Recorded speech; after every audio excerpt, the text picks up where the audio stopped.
Larger than a palm size, maybe just under a hand size, lengthwise a little bit longer than a palm, this specimen in total.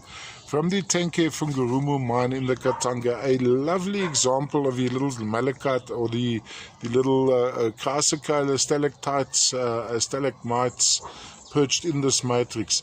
Malachite also associated in this section. Now, this could be one of two things. Often the malachite makes a bladed formation, which again gets coated by the chrysocolla, and this in turn would be so the core of these crystals, when you look on a cross-section, would be green malachite. In this case, it does seem that the chrysocolla has formed the little stalactites, stalagmites.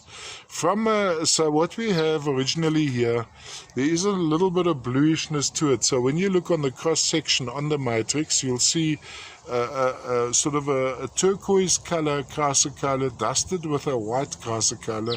This in turn has been coated by a layer of druzy quartz. In some cases, when you look through the quartz there, for instance, there's this blackness. So the original layer of chrysocolla would have been coated by heterogenite crystals first, little waxy black botroids. This would have been blanketed by a layer of druzy quartz, which in turn is dusted with some perhaps malachite, definitely two kinds of green here, so maybe some baeldonite in my estimation. I'm not quite sure on the baeldonite. Color seems right, little botroids, little off-green botroids. See, there's a little bit of a color variation there as well.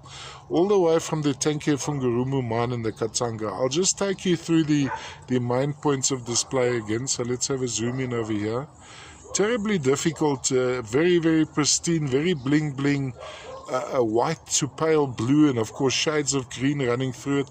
That's also pretty aesthetic.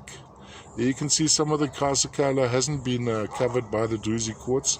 On a cross section there as well, the crystallization happening there, at least at least one, maybe two or three copper oxidation minerals coating those sections. Little cavity over there. There you can see actually the color concentration, a sort of a turquoisey chrysocolla surrounded by a lighter chrysocolla. All the way from the Tenke Fungurumu mine in the Katanga.